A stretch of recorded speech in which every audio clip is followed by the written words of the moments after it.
জরায়ু মুখের ক্যান্সার এবং ব্রেস্ট ক্যান্সারটা কিন্তু আমরা খুব গুরুত্ব দিয়ে দেখি, কারণ জরায়ু মুখের ক্যান্সারটা প্রপার টাইমে নিলে 100% কিওর হয়ে যায়। তাহলে সেই ক্ষেত্রে যদি আপনি প্রপার টাইমে আসেন, তাহলে আমরা কিন্তু সঠিক চিকিৎসাটা আপনাদেরকে দিতে পারি। আমি ডাক্তার বর্ণালী দাস, সিনিয়র কনসালটেন্ট গাইনি, স্বাস্থ্য অধিদপ্তরের আন্ডারে। আমার পোস্টিং টঙ্গী জেনারেল হাসপাতাল, গাজীপুরে। আমি নিয়মিত প্র্যাকটিস করছি প্যানকেয়ার হাসপাতাল অ্যান্ড ফার্টিলিটি সেন্টারে। মা বোনদের সাহায্য করার জন্যই কিন্তু আমরা আছি। তো সেক্ষেত্রে শহর গ্রাম দুই দিকের মা বোনদেরকে কিন্তু আমাদেরকে দেখতে হয়।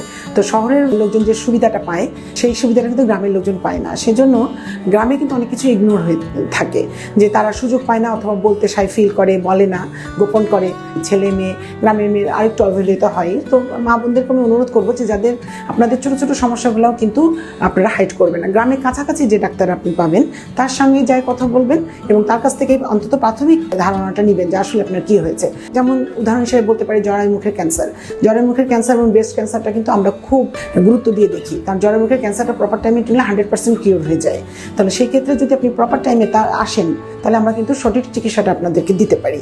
তো জরায়ু মুখে যেমন অতিরিক্ত ধাতু ভাঙতেছে, সহবাসের পরে রক্ত যাচ্ছে, এই যে ছোটো ছোটো সমস্যাগুলি, অথবা অনেক দিন ধরে আপনার ব্যথা, মাসিকের সময় তীব্র ব্যথা, এই যে ছোটো ছোটো সিমটমগুলি আছে, এগুলো তো কারো না কারো থাকেই। তো এগুলো যাদের আছে তারা কিন্তু অবশ্যই যোগাযোগ করবেন। কাছে যে গাইনি ডাক্তার আছে তার সঙ্গে কথা বলেন। তারপরে যদি সম্ভব হয় তাহলে আমাদের প্যানকেয়ার হাসপাতাল ফার্টিলিটি সেন্টারে আসবেন। আমাদের ওয়েবসাইটে নাম্বারও আছে, আপনারা যদি দূর থেকে ওদের সাথে কন্ট্যাক্ট করে আপনারা সিরিয়াল দিয়ে আসতে পারেন। ধন্যবাদ।